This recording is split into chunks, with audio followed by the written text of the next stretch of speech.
¿Entonces fue sin teléfono? ¿Qué pasó, Susana? ¿Qué pasa, Susana? ¿Qué hago con Daniel Ruiz? Va para allá, Francisco, Ah, con ya. todas las instrucciones. Ya. Con todas las instrucciones. Ya. Entonces, después que tenga todo listo, le meten la ficha. Ya. Buenos días. Buenos días a todos. ¿Me escuchan? Ya, perfecto. Disculpen el atraso, pero tuvimos... Y dentro de las periféricas, las más frecuentes, que después, más adelante, la vamos a pasar la más frecuente en forma individual. Pero ahora vamos a dar una pincelada de eso para poder hacer un diagnóstico diferencial cuando un síndrome vestibular central de uno periférico. Porque se parecen mucho y se pueden confundir, pero las características son diferentes. Entonces,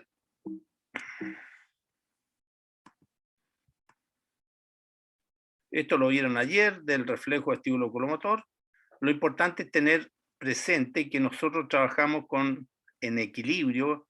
El equilibrio del cuerpo humano responde a un sistema, por lo menos externo, multisensorial, que está dado por la parte vestibular, y la parte vestibular, la parte canalicular y la parte utricular y macular, las máculas, la visión y la propiocepción. ¿Se acuerdan de este?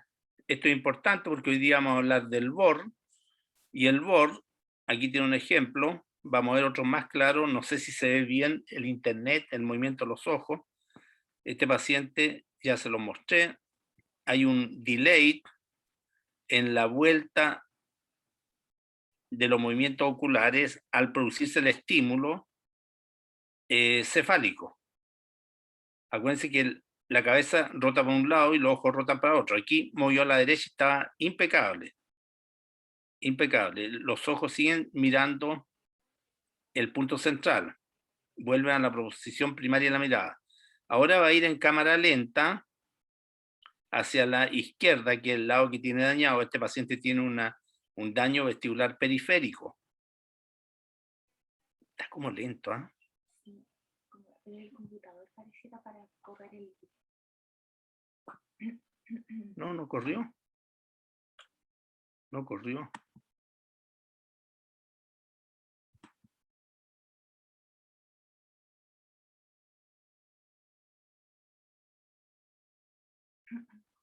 Ahí. Ahí, ¿ven? Va a la izquierda y vean los ojos, el saltito. Ahí hace el salto. ¿Ah? Esa es una sácada. El vestíbulo está dañado al lado izquierdo e incapaz de llevar los ojos al lado derecho, como en esta parte. Aquí giramos la cabeza al lado derecho, estimulamos el canal derecho, la ampolla, y los ojos vuelven inmediatamente para acá. ¿Se fijan? No hay diferencia.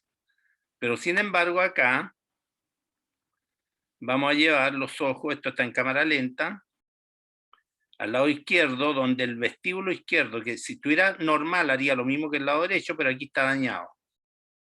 Ahí, de nuevo al lado derecho, está bien, y el lado izquierdo se quedaron los ojos y ahí vuelve a la posición primaria de la mirada.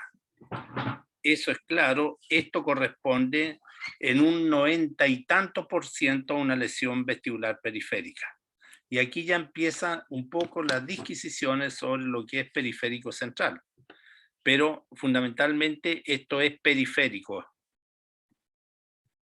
Entonces, vamos a hablar de, como había dicho aquí en el título, de este cuadro que hoy día, desde el 2020, se le ha dado el nombre de síndrome vestibular unilateral agudo o vestibulopatía unilateral aguda.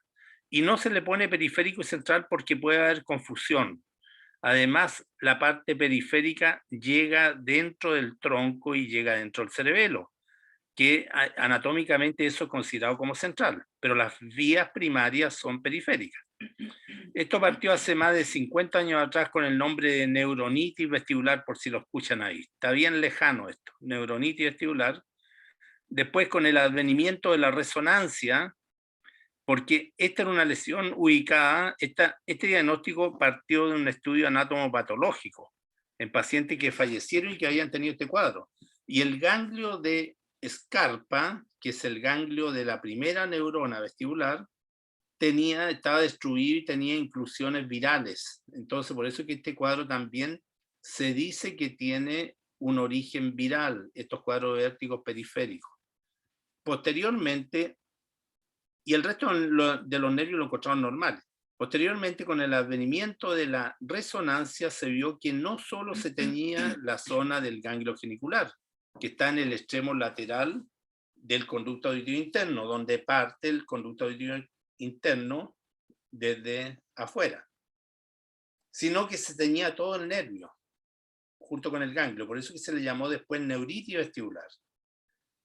Y hoy día se le ha dado el nombre, por lo menos la Sociedad Barani, de síndrome vestibular unilateral agudo o vestibulopatía unilateral aguda, que esta puede tener su origen en la parte periférica y puede también las mismas fibras periféricas introducidas en la parte central, dar esto que puede llevarnos a confusión si es periférico central.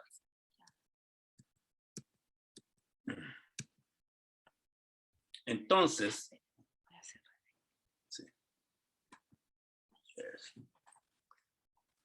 ¿cuál es la clínica de este cuadro periférico que es muy frecuente? Es un síndrome vertiginoso agudo, de comienzo súbito. Este es un cuadro que es alarmante, que cualquiera lo puede confundir, ¿no es cierto?, con un problema vascular cerebral o con un ataque cardíaco, con cualquier cosa, porque es violento, con vértigo, náusea y vómito. A veces invalidante por algunos días, puede durar varios días. Y aquí entra el concepto de perfil temporal de los síndromes vertiginosos.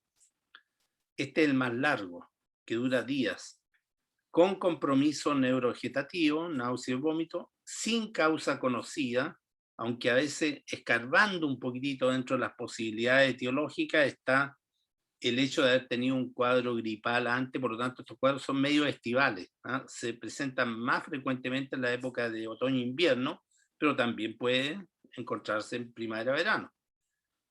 Y con indemnidad auditiva. Esto es lo que hace, lo que le da la impronta a este cuadro, que es un cuadro vestibular puro de comienzo súbito, un poquitito prolongado, pero con indemnidad auditiva. Por lo tanto, al haber indemnidad auditiva, a diferencia de lo que van a ver más adelante con la enfermedad de Meniere, la hidropesía, que son lesiones propias del oído interno, donde se junta la parte auditiva con la parte vestibular, esto está separado y al estar separado esto corresponde a una lesión neural. La preponderancia sintomatológica corresponde al compromiso del nervio vestibular superior. Tenemos dos nervios vestibulares, el superior e inferior, pero el superior es el que va por un conducto óseo antes de llegar al conducto auditivo interno, lo que hace que probablemente el edema y las lesiones intraneurales sean más intensas y más prolongadas que el nervio vestibular inferior, que prácticamente sale de la mácula al conducto auditivo interno. El compromiso neural inferior y además el nervio vestibular superior, el nervio vestibular superior es el nervio que aferenta el canal semicircular lateral, el utrículo y el canal anterior o superior. Pero el lateral es el más importante porque el lateral es el que está relacionado con nuestra vida habitual de girar, de mirar al lado. Ocasionalmente miramos arriba y abajo, pero nuestra relación con el exterior es fundamentalmente con el canal lateral. Por lo tanto, también el nervio vestibular superior se le llama como el nervio del vértigo, y el nervio vestibular inferior es como el nervio del equilibrio, de la inestabilidad. También nos puede dar una lesión vertiginosa, pero vertical, y rara vez el paciente tiene la capacidad para decir que las cosas giraban para arriba o para abajo, pero algunos lo dicen. Es más frecuente que un paciente diga las cosas me giraban para el lado. Entonces, el mecanismo neural inferior se manifiesta por mayor desequilibrio que vértigo. La recuperación del equilibrio se realiza por medio de mecanismos de compensación vestibular. Esta lesión neural, y aquí entran los conceptos de recuperación o no, dependiendo del daño producido en el nervio. Si un daño superficial puede ser una neuropraxia, una axonomnesis, una neuroamnesis, que significa cortar el nervio. Pero todo esto se recupera a nivel central, a nivel de los núcleos vestibulares. Ellos son los encargados de reparar el equilibrio a través de otras aferencias que le llegan ahí, fundamentalmente las visuales y las propioceptivas. Los núcleos vestibulares son como los pits de las carreras de auto, claro, que se le echó a perder un neumático al auto y lo meten a los pits, lo arreglan y siguen andando. ¿Ah? Esa es más o menos la función de los núcleos vestibulares. Entonces, seguimos hablando de patología vestibular aguda. Tenemos que, aquí por ejemplo, en este primer esquema o dibujo, tenemos el nervio vestibular superior que aferenta el canal lateral, el canal superior y el utrículo. Y el nervio vestibular inferior, en negrito, aferenta el sáculo y el canal posterior. Van separados. Esto mismo es irrigado por una arteria que se llama la arteria laberíntica anterior. Estas dos arterias vienen de la arteria de la AICA en un 80 o 85% y sale la arteria auditiva interna. Pero la inervación y la irrigación del laberinto anterior es diferente de la inervación e irrigación del laberinto posterior, dejando la cóclea afuera de este cuadro.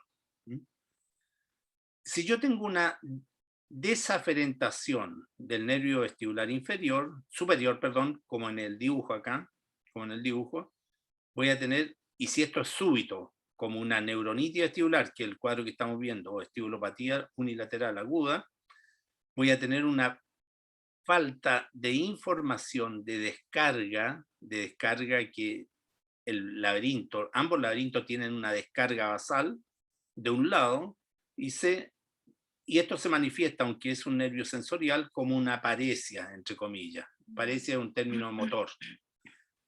Y tenemos la crisis de vértigo, ¿no es cierto?, en que el lado más cargado, que sería el contralateral, porque está sano, envía los ojos en fase lenta hacia acá, y el sistema sacádico me los lleva a la posición mediana, y tenemos el nictam. Pero este nervio, que puede tener diferentes tipos de lesiones, por ejemplo una neuropraxia, puede recuperarse, y después vuelve a la normalidad. Pero si tiene una neuroamnesis como esto, tiene una sección. Y esa neuroamnesis se da generalmente cuando compromete el corazón del nervio, que es el órgano de Scarpa, y no hay recuperación. En la parte neural, en la vaina, en todo esto puede haber recuperación. Pero el laberinto, todo esto queda normal, porque no tiene problema irrigatorio. Y acá tenemos el nervio vestibular inferior, ¿no es cierto?, que me va a dar una lesión de inestabilidad, solamente inestabilidad, y a veces un vértigo rotatorio vertical. Por lo tanto, estos cuadros tienen una sintomatología un poquitito más larvada y un poquitito diferente de la lesión del nervio vestibular superior. Pero pudiera tener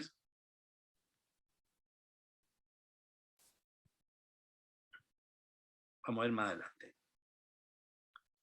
Esto es la probable etiología, ¿no es cierto?, de estas lesiones neurales.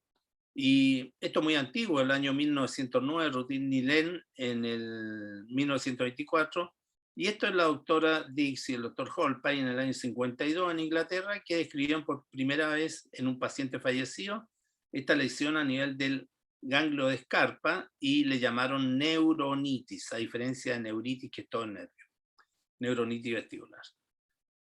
Posteriormente, ya con el advenimiento de la resonancia magnética, empezaron a llamarle neuritis vestibular, y hay montones de trabajos en relación a esto, y casi todos los trabajos y los investigadores lo relacionan con alguna etiología parecida a los virus, que puede ser similar, por ejemplo, al virus herpes, al herpes zóster, en fin.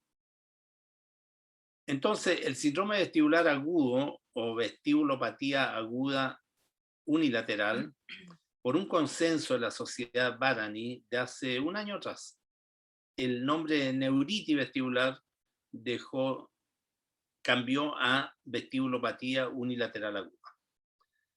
Y lo define como un cuadro vertiginoso agudo, espontáneo, de día duración, con gran desequilibrio y componente neurovegetativo y audición normal. Lesión vestibular con audición normal. El diagnóstico es clínico.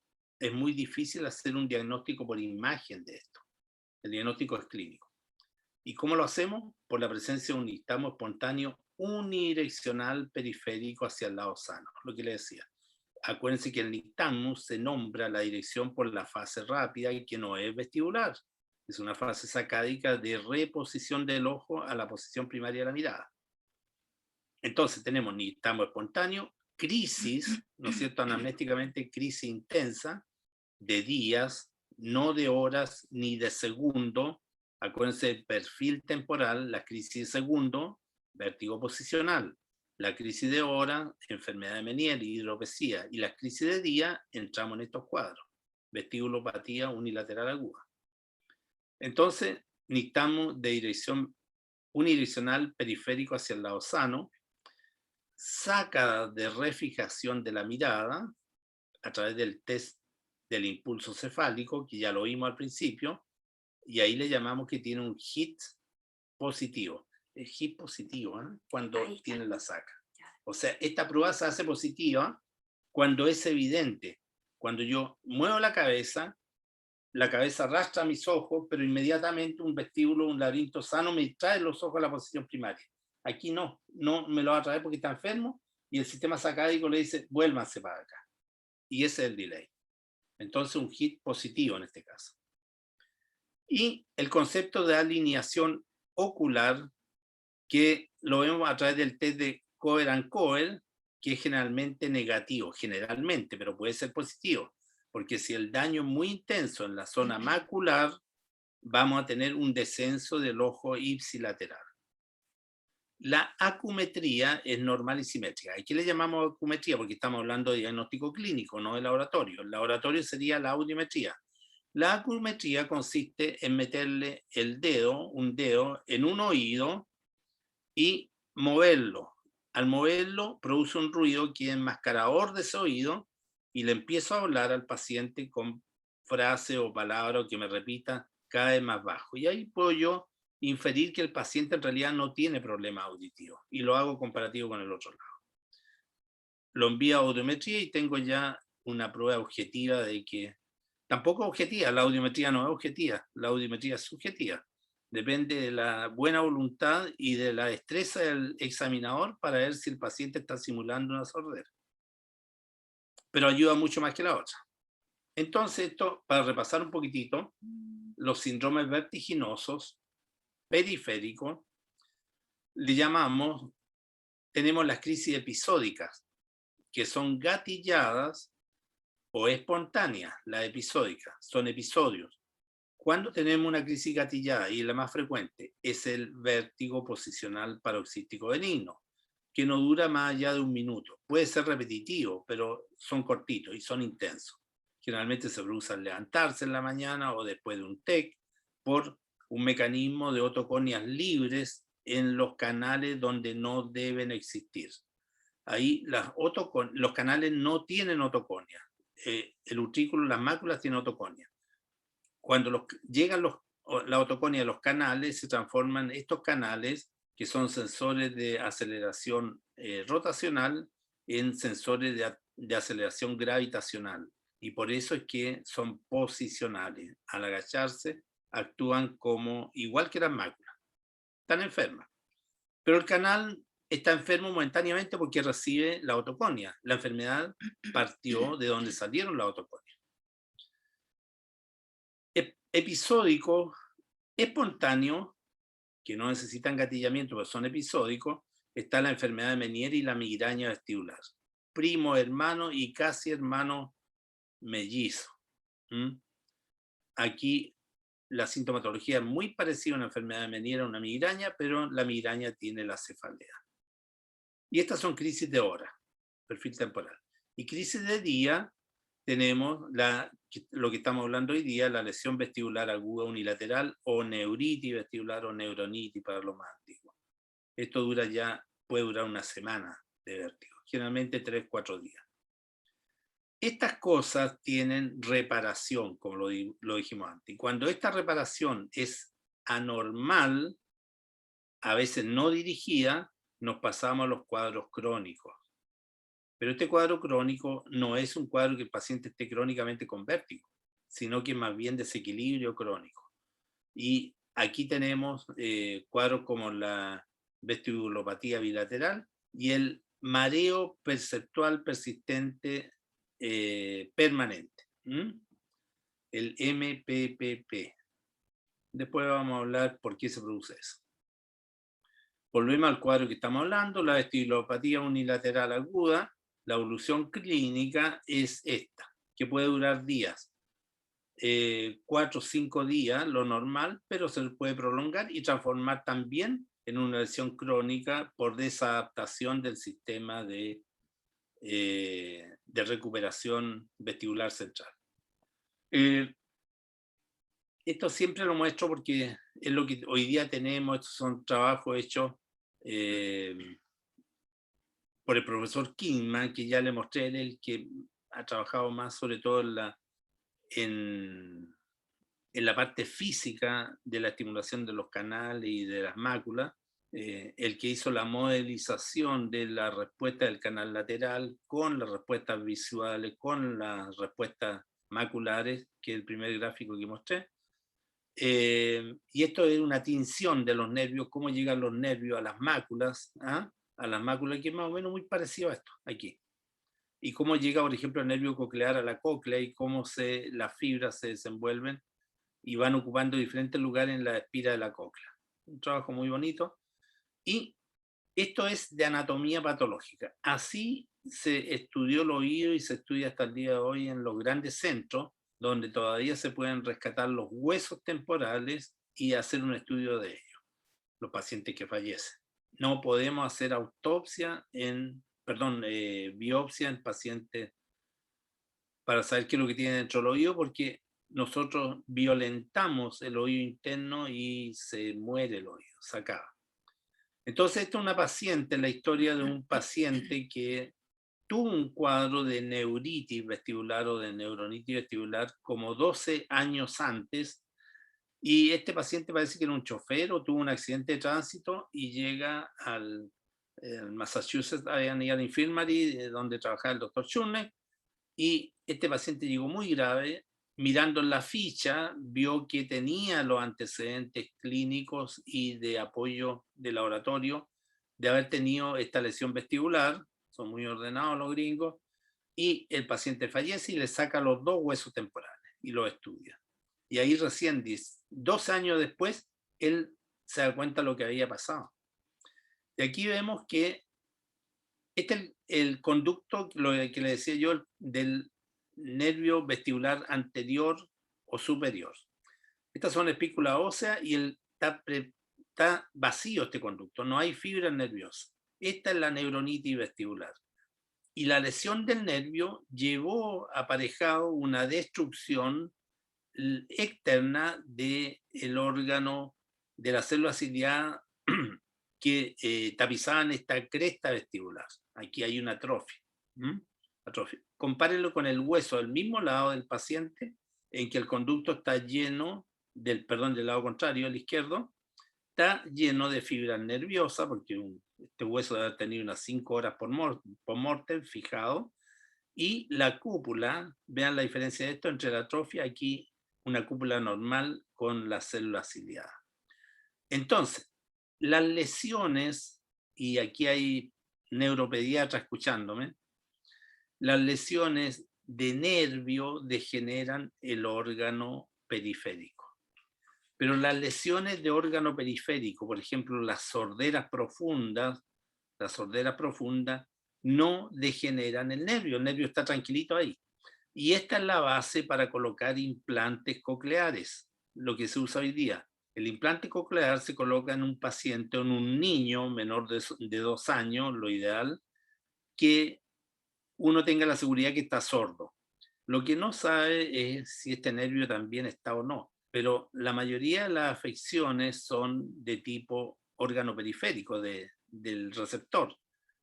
Entonces le colocan un alambrito adentro, que es un electrodo, y que este electrodo va a estimular esta fibra nerviosa que se presume que están intactas. Y los niños hoy día vuelven a escuchar gracias a este aparato. Esto es lo que se llama implante coclear. Pero aquí la lesión es del órgano externo, del órgano receptor, no neural. La neuronitis es una lesión del nervio que va a producir una atrofia secundaria acá. La atrofia o la destrucción del órgano periférico no produce lesión neural, por lo menos demostrada. Y es por eso que funcionan los implantes.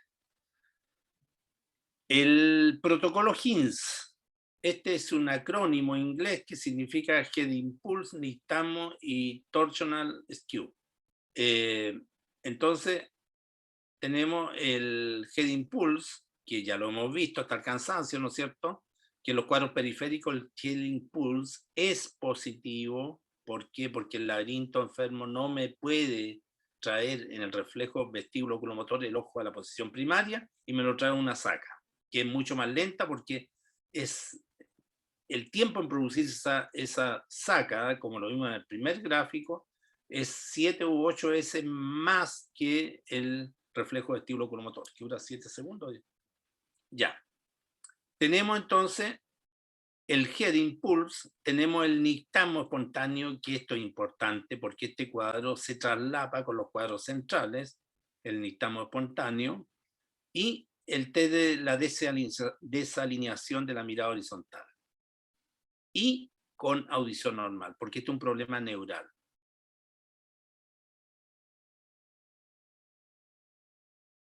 Esto para repasar un poquitito, que una lesión del nervio, en este caso ampular lateral, equivalente a una estimulación por el efecto de los planos. Entonces va a tener un nistagmus que arranca de la lesión o se acerca de la estimulación. Al haber una neuritis, este nervio pasa a ser un nervio mucho más activo por diferencia de descarga. Eso también lo vieron. Esto es una neuropatía unilateral aguda derecha. Creo que esto es un tercer día en que vemos un nistagmo, lo mismo que el esquema. Hay un nistagmo en la mirada chiquitito. Se ve el nistagmo con... dígame si se ve. Sí, Doc, se ve bien. Se ve bien, perfecto. Ya. Entonces ahí vemos cómo el nistagmo crece en dirección de la fase rápida, que no es vestibular, y probablemente el daño es una lesión vestibular del lado derecho. Pero aquí está con fijación, porque yo le estoy poniendo el dedo para que me mire, entonces estoy disminuyendo el nistagmo periférico. Le quito el dedo y observo ahora con ojos cerrados, ya sea así o mirando con un oftalmoscopio, y vean la amplitud del relieve de la córnea sobre el párpado. Aumenta, aumenta. Si esto fuera central, y aquí ya estamos entrando en los diagnósticos diferenciales de periférico y central. Si esto fuera central, al cerrarle los ojos, probablemente los ojos no se mueven. En los centrales, el ojo necesita de la fijación. Este es el HINS. Aquí giro a la derecha, el paciente rápidamente, por este reflejo tan rápido, no noto que hay un delay y el paciente me mira la nariz. Pero aquí donde el laberinto está malo, los ojos quedan a un lado y hay un saltito dado por la saca. Esa es toda la gracia del HINS y esto se puede ver aquí. Si esto es normal, voy a tener una imagen, esto no es en espéculo, pero de sobreposición, el verde se coloca en la misma posición del estímulo cefálico, ¿no es cierto? Y si es otras casas que fabrican estos aparatos, dan una imagen especular para abajo. Entonces tenemos la fase y la ganancia igual. Pero en este caso, trató de hacer algo y no respondió. Y aquí va pasando el tiempo, milisegundos, y me responde la saca. Estas son las sacas y después tengo otra saca. Estas sacas durante el movimiento no las veo, se llaman sacas cover, están cubiertas. Y las otras están abiertas, over. Y esto después es importante para ustedes, basta con esto, para nosotros, ver cómo se van agrupando, cómo se va acercando esto para acá, y en el fondo la compensación es meter la saca aquí dentro, simulando la respuesta vestibular. Eso en el mejor de los casos. Aquí tenemos esta paciente, véanla bien, hacia el lado derecho, la van a mover.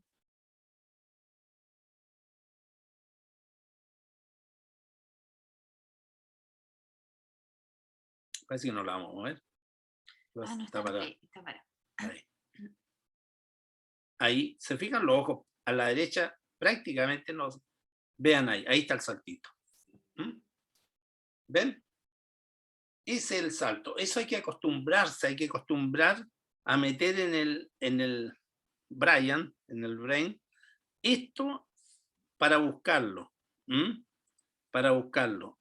Y esto no cuesta nada, pero en la vida hay que acostumbrarse a hacer muchas cosas y finalmente se hace muy evidente, pero cuesta al principio. Tienen que acostumbrarse a ese saltito. Ese saltito es lo que le expliqué en el gráfico antes. El laberinto está enfermo en el lado izquierdo, no le da para tirar los ojos en este reflejo, que ya lo hemos dicho hasta el cansancio, y las sacas oculares me lo llevan al centro. Vean este paciente aquí. Ahí hizo un salto, ahí hizo otro, ahí hizo otro, ahí hizo otro, a los dos lados. ¿Mm? Este paciente que peina cana, podríamos decir que tiene una vestibulopatía bilateral, que en los pacientes ancianos correspondería a una previvestibulopatía o ataxia vestibular, tiene varios nombres, pero no. Este paciente tiene un daño bilateral, tiene apagado su laberinto por el uso de gentamicina, ototoxicidad bilateral, y no funciona ninguno de los dos laberintos, y tiene que en los dos responder con saca. Ese lo conocen, lo mostré ayer. Este es el skew deviation, que quedó pendiente. A ver, acuérdense que una lesión vestibular periférica me produce un skew hacia el mismo lado, que a veces puede que no lo produzca, y a veces sí, perdón, una cefalotorsión hacia el mismo lado, por efecto también de la mácula, que tiene que ver con el equilibrio de los dos lados y tener una posición recta.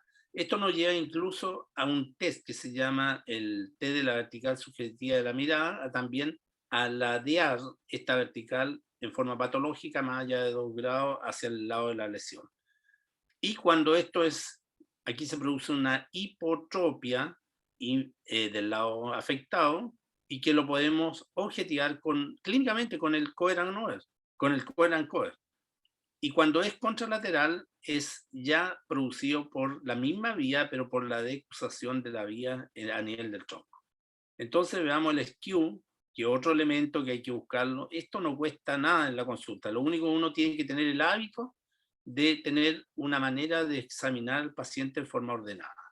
Entonces tiene que mirar el ojo que está tapado al momento de taparse.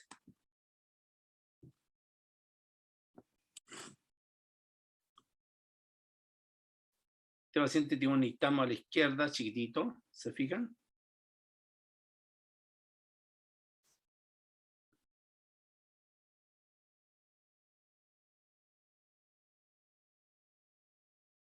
Ahí se ve mejor.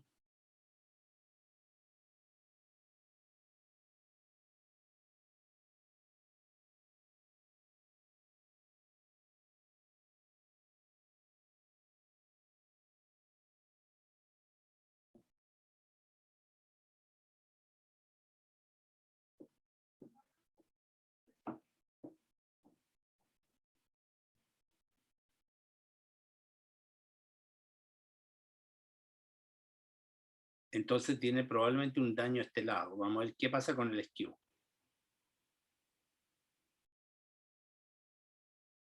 Tapan ahí, miramos, no pasó nada ahí. Vean ahí. ¿Ven cómo sube? Ahí, sí. Ahí evidente. ¿Ven? Sin embargo, en el otro lado no pasa nada. ¿Mm? Sí. Ahí hay un skew del lado derecho. Entonces el diagnóstico clínico es aplicar el protocolo HINS.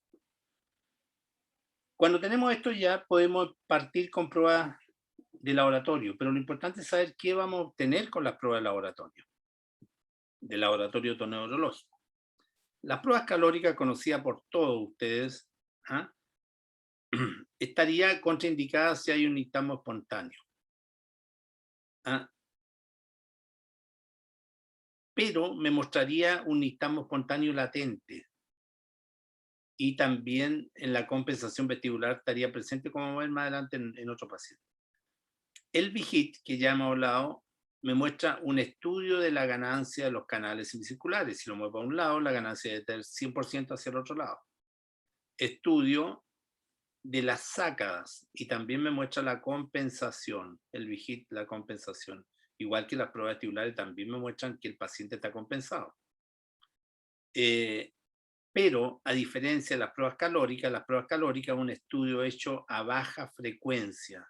Y el VIGIT es un estudio vestibular de alta frecuencia.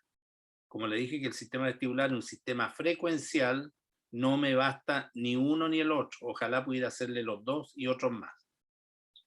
El VEM, que es un acrónimo, ¿no es cierto?, de Vestibular Evoked Myogenous Potential, me hace un diagnóstico de los receptores maculares. Esta es la gracia que tenemos hoy día, que hoy día podemos examinar frecuencias altas y bajas, podemos examinar a través del VIGIT canales específicos, planos canaliculares, lateral, superior, posterior, y ver la respuesta, cuál está fallando. O sea, ya hoy día estamos desmenuzando el estudio vestibular a nivel de canales y a nivel de máculas, de utrículo y de sáculo. Y esto apoya todavía que la vertical subjetiva, que me hace un diagnóstico agudo para dónde se me está desviando el ojo, es casi como un primo hermano del skew, y también me mide la compensación si antes este paciente tenía una desviación y después está normal. Esto nosotros lo usamos en pacientes que le intoxicamos el oído con gentamicina local tópica en los casos de Meniere intratable. Entonces, como la enfermedad de Meniere le va a llevar a la destrucción del oído, no sabemos en cuánto tiempo, en cuántos años y cuántos años de incapacidad, nosotros lo hacemos rápidamente intoxicándole el oído. Vemos la caída del SBB hacia un lado, y después cuando el paciente dice que está bien, que no ha tenido vértigo y ya puede caminar bien, medimos el SBB y ya está compensado, está dentro del rango normal. Y las imágenes, resonancia magnética con énfasis en fosa posterior y secuencia cóclea. Esto es lo que tenemos que pedir siempre. No podemos, si tenemos una duda en caso de oído, pedir una resonancia de cerebro, que son cortes de 5 milímetros mínimo. Y los cortes de 5 milímetros, conducto auditivo interno mide 5 milímetros, así que el conducto puede quedar excluido en 2 cortes y no ver patología que pueda haber ahí. Lo mismo el órgano laberinto, que es un poco más grande que el conducto, pero es preferible tener cortes submilimétricos. Por lo tanto, pedir esta resonancia con secuencia cóclea. Y en el caso agudo, sobre todo en las lesiones vestibulares agudas de fosa posterior, la resonancia no se hace positiva evidentemente positiva ante las 48 horas, en un síndrome vertiginoso agudo que llegó a urgencia, donde el protocolo HINS sí que gana en la posibilidad diagnóstica. Entonces, es una sospecha clínica de un cuadro central. Acuérdense que ya estamos entrando más o menos a la parte central. Pero, como dije en otras clases, si yo tengo un paciente con un protocolo HINS positivo que me orienta central, y en ese momento le hicieron un protocolo stroke y todo lo demás y no aparece nada, y dice este cuadro vestibular periférico, mucho cuidado, porque si ese paciente tiene un VIGIT, tiene un cuadro agudo con VIGIT normal a los dos lados, no tiene una lesión vestibular periférica. Ese paciente tiene una lesión vestibular central y está en una etapa de manifestación a través de la imagen, a través del edema y a través del flare, que eso recién se hace evidente por lo menos a las 24-48 horas, que es un tiempo pero crucial para la esperanza del paciente. Esta es la vertical subjetiva de la mirada, es un tambor, ya le hablé al principio que en universidades con mucho dinero para investigación, esto se hizo con una hemiesfera computarizada que costó bastantes pesos, dólares o euros, y finalmente se correlacionó los hallazgos del paciente con ese instrumento y un tambor, también se le llama desde el balde, un balde, por ejemplo, como esas balde de pintura grande que usan los maestros, las tinetas, que le ponen un sistema especial, le ponen una raya fija, la rayan por dentro y por fuera, al centro le pueden poner un peso colgando, acá que le indique la vertical, y un goniómetro que mide los grados y tienen listo el aparato. Lo pueden tener en la consulta y van a medir la vertical y cuánto el paciente estima que la vertical está alterada. Esto es lo que tenemos acá. Acá le pusimos este aparato que se llama un inclinómetro, que me da los grados y 2 décimas de grado. Este es un inclinómetro, un aparato que usan los arquitectos para ver cómo van los edificios para arriba. Ese lo tenemos. Eso lo tenemos, sí, ese está ahí. Lista. Claro. Pero parece que el arquitecto que hizo la torre de Pisa no lo usó. Entonces le salió inclinada. Sí. Aquí tenemos un paciente, este es una secuencia, un T1 con gadolinio con supresión grasa. Aquí tenemos el gadolinio que está inyectando todo lo que es vaso, y también el gadolinio que es captado por la parte inflamatoria. Aquí tenemos el conducto auditivo interno, es el nervio coclear, ahí está la cóclea y aquí está el laberinto. Sin embargo, el nervio está completamente teñido desde donde parte hasta el tronco. Este es un paciente con una neuronitis vestibular. El diagnóstico es clínico. Si llegan a pedirle una resonancia, aparece eso, bueno, lo va a corroborar que tiene inflamado el nervio vestibular. El tratamiento, ¿qué hacemos con estos pacientes con cuadro vestibular agudo? Primero, un buen diagnóstico. No podemos poner la carreta delante de los bueyes. Y el diagnóstico es clínico y deben conocerlo, porque ustedes van a enfrentar a estos pacientes, tanto periférico como central. El tratamiento sintomático en el periodo agudo está con náuseas y vómitos, hay que pararlo de alguna manera. Hoy día no existe el Torecan, pero era brillante el Torecan, era muy bueno, yo lo usaba mucho. ¿No existía? No lo traen. En algunos países sí te parece que lo retiraron. Pero tienen otras cosas, la bonamina. Corticoides, algunos sí, otros no. Y lo más importante es la rehabilitación vestibular. El mejor medicamento para los pacientes mareados o con vértigo es que en la medida que puedan levantarse, empezar a moverlo. Y un movimiento bien dirigido. No se trata de echarlo a correr la maratón, alguna cosa, sino que hay que ver cuál es el límite que en el momento de su déficit, cuál es el déficit vestibular, para empezar de ahí a moverlo. No dar una cartilla, como tienen en muchas partes, haga este ejercicio, corra para allá, para acá, camine esto, porque el paciente se va a sentir más mal y no va a hacer nada. Tiene que ir de menor a mayor. Entonces, dentro de los procesos de compensación vestibular tenemos la restauración. Esto es buena suerte. El paciente tuvo el daño y se recuperó normalmente. Esto sucede. Generalmente, en cuanto al nervio, sucede en la neuropraxis. La adaptación. Aquí se me echó a perder el sistema, pero es sustituido a través de órganos sensoriales. Y aquí tenemos la visión y la propiocepción. O con sistemas, si tenemos problemas visuales, con sistemas conductuales. Por ejemplo, si yo tengo una... ¿cómo se llama esta enfermedad que yo no puedo mover los ojos para el lado? Tengo que mover toda la cabeza. Eso se llama una... ¿Talmoplegia? No, talmoplegia. Bueno, si yo, por ejemplo, no puedo hacer esto, mover los ojos, porque están falladas las zonas sacáicas, además, yo necesito... ¿Una parálisis de mirada? Como una parálisis de mirada. El paciente, para no marearse, tiene que cerrar los ojos, mirar y después abrir.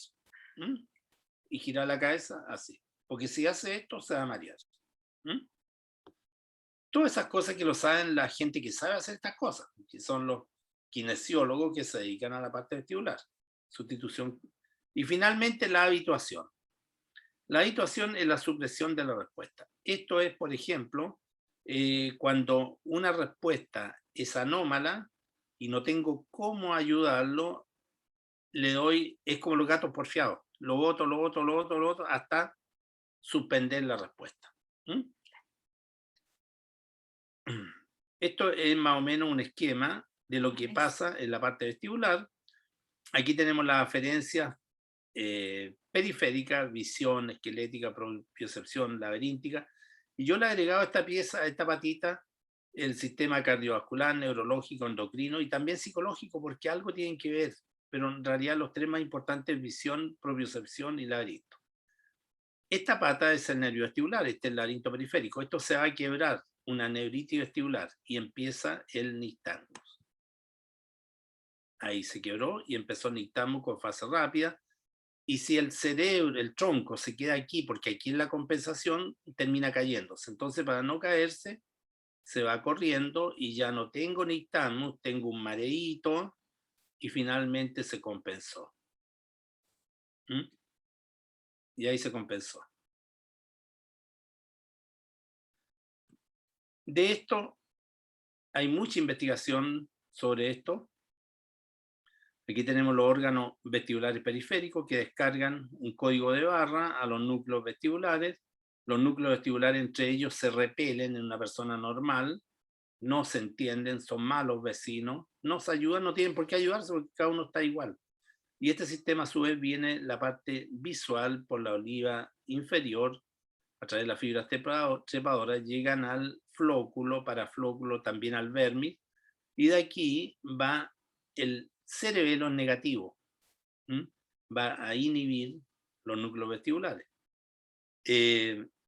A su vez, la información de los núcleos va al cerebelo. En fin, todas estas fibras vamos a saltar, ¿no?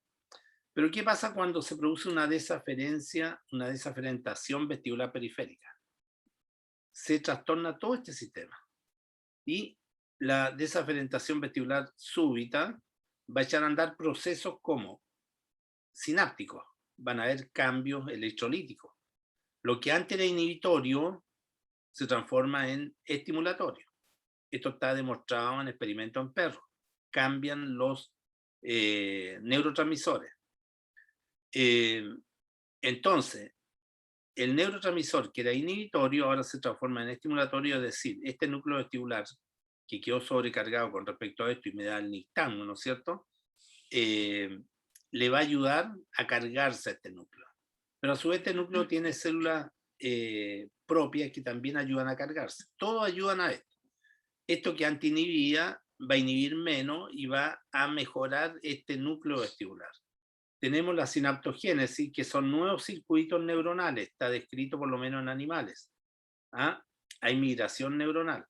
Y la neurogénesis, cambio en la densidad de la materia gris y blanca, o sea, esto llega hasta el cerebro, a la zona vestibular, donde está demostrado con resonancia 3 Tesla que hay un aumento de, o primero una disminución de grosor de la zona cortical y después un aumento. Por lo tanto, esto es un proceso que llega hasta arriba. Bueno, la epigenética, y todo esto, el sistema de compensación, también hay una transformación epigenética de los genes que van a dar estabilidad a este nuevo sistema. Y sabemos que la epigenética, ¿no es cierto?, puede modular la expresión de los genes, activándolo, inhibiéndolo, silenciándolo y desregulándolo. Esos procesos ocurren acá. Entonces aquí tenemos el núcleo ayudando al otro, y en alguna medida la acción del cerebro frenando este núcleo. ¿Por qué? Porque le está llegando información del otro núcleo, del otro órgano periférico sano. Este es el que tira los ojos para allá y le dice, no, párate, ya tenemos que parar. Entonces tenemos un nistagmus de 3er grado que después pasa a segundo y pasa a primero, y seguimos con el órgano desaferentado. Estos son casos clínicos de pacientes, en que esta paciente, una paciente de 56 años, tuvo, aquí pueden ver, 26 del 8 del 2010 al 4 de enero del 2011. No hay variación de la parte auditiva. La parte auditiva está normal, y por definición le dije que este cuadro es un cuadro vestibular sin problema de tipo auditivo. Y vemos que cuando parte, no tiene respuesta en el lado izquierdo, y en la respuesta del lado derecho bastante buena. Y vean cómo se empieza a achicar la respuesta del lado derecho en el transcurso de los exámenes sucesivos. Se va compensando. Claro. Esta otra paciente está más interesante, porque esta finalmente llegamos acá al 5 de mayo del 2011, después de varios meses, en que nunca se recuperó. Pero sin embargo, el que jugó un papel fue el núcleo contralateral, que lo ayudó. Y finalmente vuelve a su estado inicial, cuando ya está compensado. Nunca se recuperó este lado, pero quedó compensado.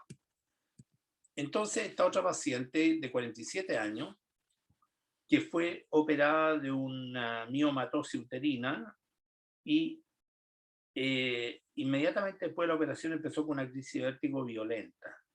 Se asustaron mucho, pidieron interconsulta, y en la interconsulta le pidieron, en realidad no tenían por qué pedirlo, que esta paciente tenía un nistagmo espontáneo que iba a la izquierda, ahí, para abajo, y tenía audición normal, pero no se fijaron en eso, y más encima le hicieron, pero es válido para nosotros, para explicar esto. Entonces parte esto el 19 de enero, al tercer día del postoperado, y tenemos pura dirección preponderante.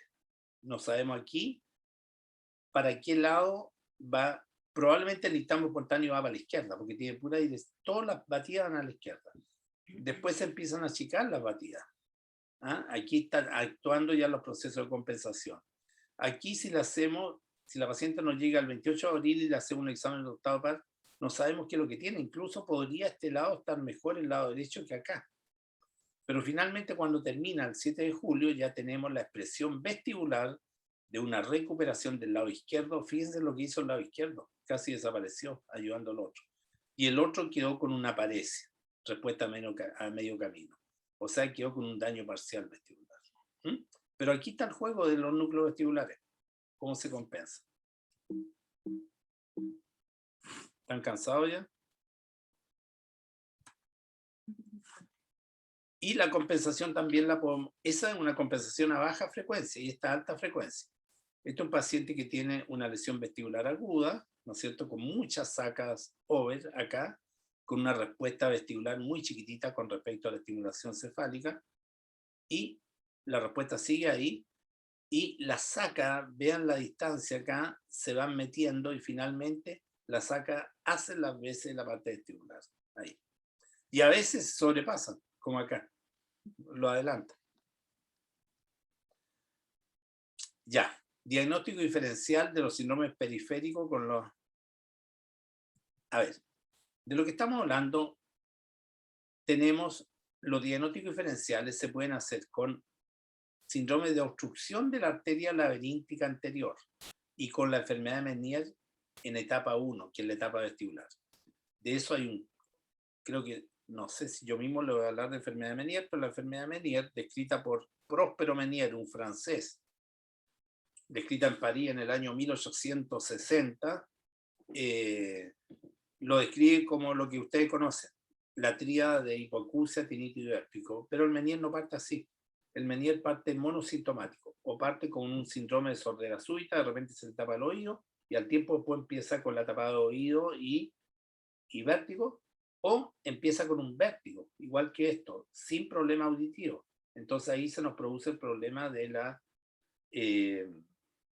el problema de si esto es vestibular puro, porque no tiene problema de oído, pero con el tiempo ya el oído empieza a actuar, porque es un problema conjunto en laberinto cócleo-vestibular, pero parte siempre con monosintomático. Entonces por eso que está dentro de los diagnósticos diferenciales, pero en esta etapa vestibular, y el síndrome de obstrucción de la arteria laberíntica anterior. ¿Qué es lo que es esto, síndrome de obstrucción de la arteria laberíntica anterior? La arteria basilar que lleva la circulación del territorio posterior, acuérdense que las vertebrales en su parte top, antes de llegar al tronco basilar, da la pica. Pero la primera que da la basilar es la AICA, arteria cerebrosa anterior inferior. Y la AICA hace un loop dentro del conducto y lanza la arteria laberíntica o auditiva interna. Dentro del conducto, la primera rama que sale es la arteria vestibular anterior. Que esta arteria, como ya lo dijimos en el gráfico, va a ir a irrigar el utrículo y los canales anterior y lateral. Sin embargo, la arteria vestibular posterior con el nervio vestibular posterior se encargan del sáculo y del canal posterior. Acá. Tienen irrigación y inervación. Esto para ustedes, ayer nos llegó un paciente que lo mandaron en avión, pasaje ida y vuelta, afortunadamente los pasajes están baratos, de Copiapó, la señora, Sí. con el diagnóstico de loop de la arteria dentro de los conductos auditivos internos, porque el radiólogo le puso eso. El 80-85% de nosotros tiene arteria, el loop de la AICA metida dentro del conducto, así como esto. ¿Ven? Así como esto. Entonces, esto es normal. Esto de ninguna manera da un conflicto neurovascular. Y hay que saberlo bien. Y aquí tenemos, por ejemplo, en esta preparación del doctor Churnek, del doctor Roton, el conducto auditivo interno. Esta es una preparación anatómica. Tenemos los nervios vestibulares, ¿no es cierto? El nervio coclear. Y aquí tenemos la arteria muy próxima al final, dando la vuelta. Esto es normal. Entonces, este es un esquema normal. Volvemos a lo de antes. Arteria laberíntica anterior, que sale de la AICA, perdón, que sale de la arteria auditiva interna. Y tenemos nervio vestibular superior, inferior y la otra arteria. ¿Qué es lo que pasa aquí? Aquí ya no vamos a tener la denervación del nervio vestibular, sino que vamos a tener una obstrucción arterial. Clínicamente me va a dar lo mismo, como una desaferentación, pero a diferencia de la lesión neural, aquí tengo necrosis, se me destruyen los receptores y fundamentalmente se me destruye el utrículo. El utrículo está cargado de piedra, de otoconia, y estas otoconias quedan libres y van a ir a impresionar lo único que queda vivo, que es el canal posterior. Entonces yo al moverme, estas piedras van a migrar para acá, aquí, por la posición, y van a estimular el canal posterior. Y tengo un vértigo posicional. Por lo tanto, si yo tengo dos pacientes, los dos me cuentan la misma historia. Sabe que hoy día comencé con un vértigo intenso, violento, mire cómo estoy. Los dos tienen nistagmo espontáneo hacia un lado, hacia el lado derecho, ¿no es cierto? Y no tienen nada más y tienen un hit positivo. El lado izquierdo está no responde en la parte vestibular. Le mido la audición, todo normal. Esto es una lesión de nervio vestibular superior del lado derecho, en este caso. Perfecto. Le doy tratamiento sintomático, se van a la casa, ¿no es cierto? No tiene ningún otro signo que me oriente a lesión central, las banderas rojas que vamos a ver más adelante.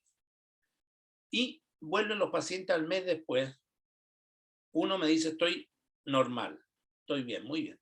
Y el otro me dice, ¿sabe que no estoy bien? Porque si bien es cierto que puedo salir, cada vez que me agacho, levanto la cabeza, me mareo. Entonces ahí ya tengo que pensar que si bien es cierto, los dos hice un diagnóstico de neuritis vestibular, uno era neuritis vestibular y el otro el que se marea y tiene vértigo posicional, porque eso no tiene por qué darlo la neuritis, claro, porque los órganos están intactos, tuvo una obstrucción. ¿Cuál es la importancia de esto?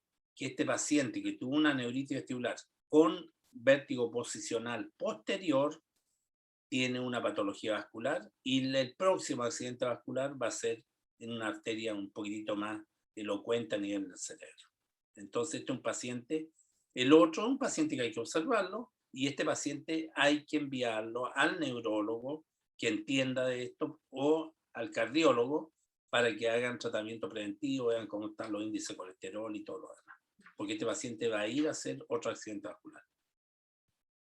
En la enfermedad de Meniere, que habíamos dicho, la parte periférica, en la tipo 1 monosintomática, lo coclear está normal y lo vestibular está presente.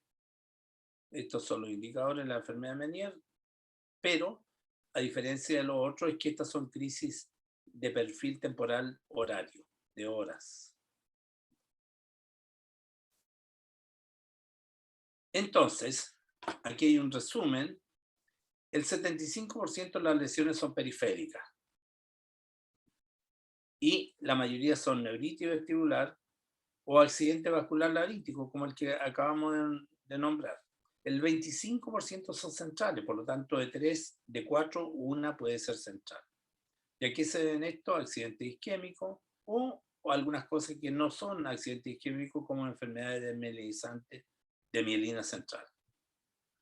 El 10 al 20% de todos los vértigos, el 10 al 20% de todos los vértigos en servicio de urgencia, no, esto está mal escrito, pero el 10 o 20, los pacientes que llegan a los servicios de urgencia, una gran cantidad con vértigo, tienen que ver con los síndromes vertiginosos de tipo periférico y central.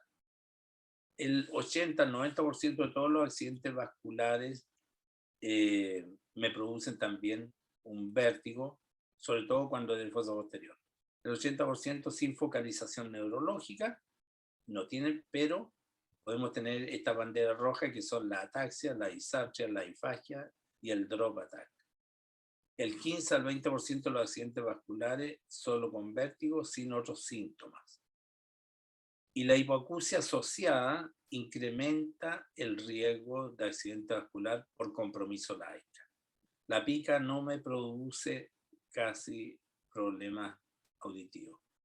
Esto es un video que lo vamos a saltar, voy a mostrarle al final para que vean, estamos operando ahí un meningioma, es el conducto auditivo interno. El meningioma sacó el loop de la AICA del conducto, se está disecando.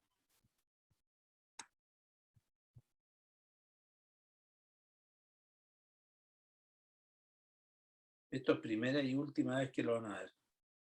No está ni siquiera en YouTube.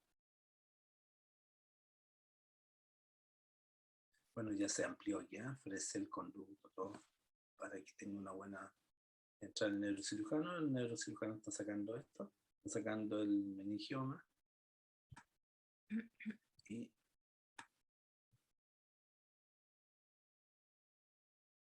vamos a dejar por ahí etiqueta.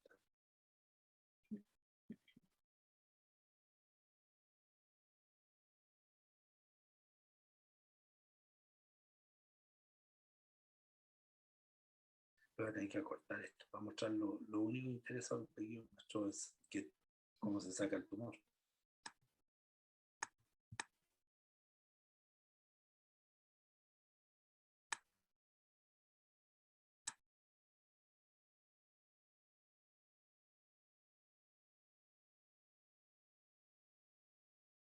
Parece que se van a quedar con el gusto.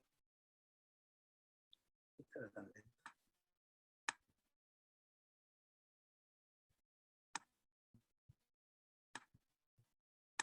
Bueno, a ver si para las próximas clases se lo muestro. Y ahora entramos al síndromes centrales, que le llamamos pseudoneuritis vestibular, pero en realidad también sigue siendo una neuritis vestibular, sigue siendo una lesión vestibular unilateral. Por eso es que en la lesión vestibular unilateral no se le llama periférico central, porque puede ser periférico central. Aquí tenemos síndrome de tronco cerebral, la protuberancia, donde están los núcleos vestibulares, y síndrome cerebeloso. La pseudoneuritis vestibular puede ser por una lesión neural vestibular al ingresar al tronco cerebral, a los núcleos vestibulares, en que las fibras nerviosas son periféricas, pero ya hay mielina central. Lesiones de los núcleos vestibulares. Lesiones de los núcleos vestibulares.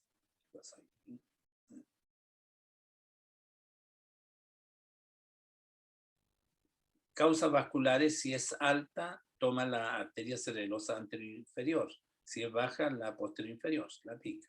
Y lesiones del fascículo, flóculo, núcleo vestibulares inhibitorios. Es decir, de las vías que van del flóculo a los núcleos vestibulares que son inhibitorios. Este es un esquema para demostrar, esta es la vía vestíbulo-oculomotora, la vía efectora, ¿no es cierto?, de la parte vestibular. Llega la información acá y tenemos el flóculo con sus vías inhibitorias, ¿no es cierto?, hacia los núcleos vestibulares. Inhiben los núcleos vestibulares. Puedo tener una lesión a la entrada del tronco, por ejemplo, desmielinizante acá, desmielinizante, y esta información va a dejar con menos información a los núcleos vestibulares, que lo vimos recién. Este otro, sin estar enfermo, va a quedar sobrecargado. ¿Por qué? Porque ambos están iguales, pero este quedó inhibido por esto, y más aún prima la inhibición del otro, y tengo un nistagmus horizontal hacia el lado contrario. Entonces esto es muy parecido a una lesión periférica, pero la diferencia va a estar en la característica de este nistagmo espontáneo, que este nistagmo va a ser de predominio con fijación, y en este caso de una oftalmoplegia voy a tener también un compromiso entre el sexto y el tercero. Entonces voy a tener un nistagmo monocular, como esta paciente que ya la conocen ustedes, que tiene una lesión a la entrada del nervio en el tronco, en el lado derecho, y tiene una lesión del fascículo longitudinal medial, el haz intercalar entre sexto y tercero, y que me da, está con un nistagmo porque tiene una lesión neural periférica, entre comillas, a la entrada, pero aquí no puede aducir el ojo comparado con este otro, y este está batiendo con nistagmo. Los dos tienen nistagmo, porque uno tiene una lesión periférica.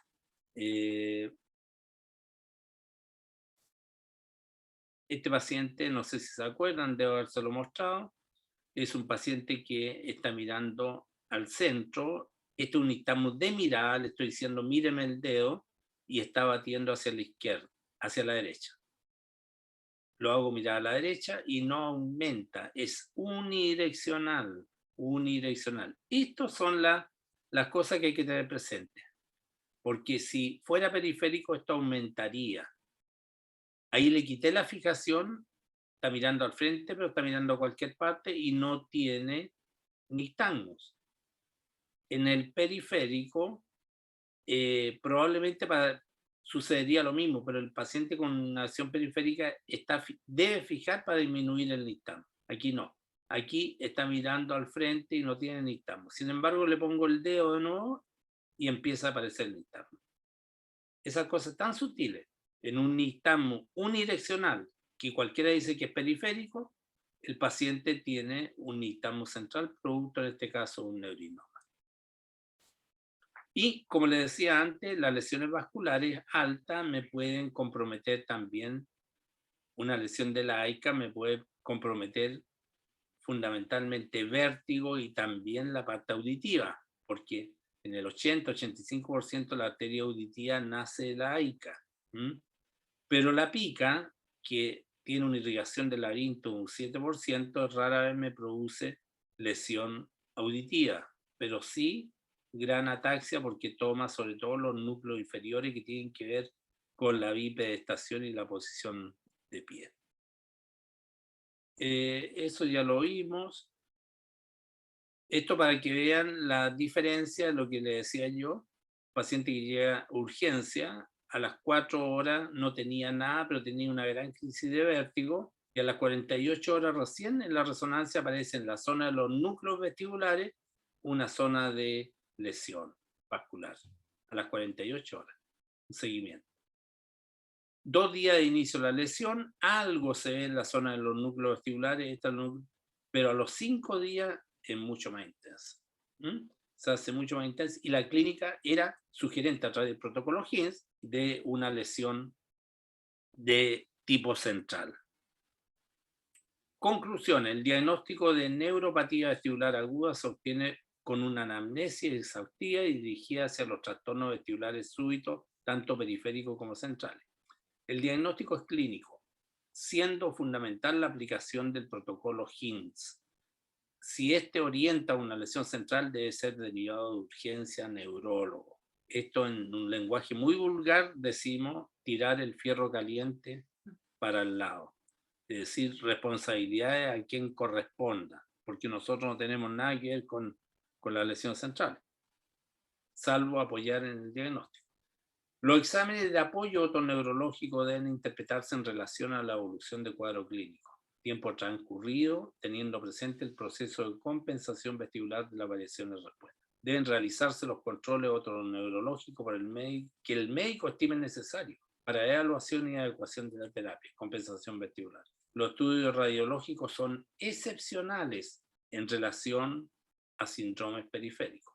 No hay, si uno tiene la seguridad que tiene un síndrome periférico, no le va a hacer un estudio neurológico de rutina. Por ejemplo, la neuritis vestibular, si yo tengo un paciente con una crisis vestibular aguda con nistagmo unidireccional periférico, sin ninguna bandera roja, y en ese momento le pido una resonancia, la resonancia me puede salir teñida. No tengo problema si se me tiñe toda la resonancia porque el nervio se tiñó, pero el problema lo tengo a veces en las parálisis faciales a frívoli sin ninguna otra signología o sintomatología central en que me aparece el nervio teñido, no el nervio, sino que el ganglio geniculado, ya digo, y puedo sospechar ahí la presencia de un tumor, de un neurinoma del nervio facial. Tenemos pacientes así en un primer comienzo y enviados incluso con diagnóstico de neurinoma a operarse, y a los 5 o 6 meses ya el neurinoma desapareció de la imagen radiológica. Así que hay que tener mucho cuidado con eso, el tiempo, el momento de pedir los exámenes. De todas maneras, si el médico de turno insiste en pedir resonancia, que se la haga. Esa resonancia, si sale normal, insistan ustedes en que debe repetirla a las 48 horas si están pensando que el paciente tiene un síndrome vestibular de tipo central.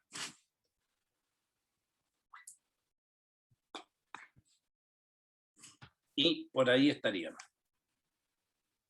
¿Se entendió, Carlos? ¿Fue mucho? ¿Cómo es la cosa?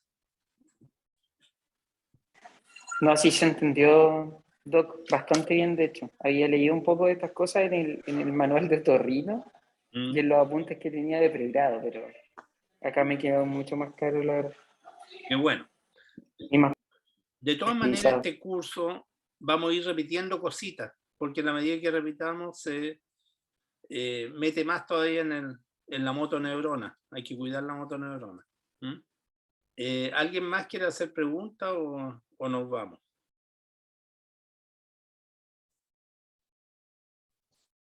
No, estaba claro. Muchas gracias. Muy bien, pues yo sé. Bueno, nos vemos en las próximas clases. Siempre vamos a estar repitiendo porque es bueno repetir. Darle con esto del nistagmo y otras cositas más. Yo creo que ya luego vamos a empezar con algunas entidades bien específicas que son las más comunes dentro de otorrino que deben conocer. Vamos a hablar también de vértigo en niños, porque ustedes ahí hay neurólogos infantiles. Y nos vemos en una próxima sesión. Muchas gracias. Gracias, Doc. Nos vemos, que esté bien. Nos vemos. Gracias a usted, Doc. Gracias, chao. Gracias, doctor. Chao, mija.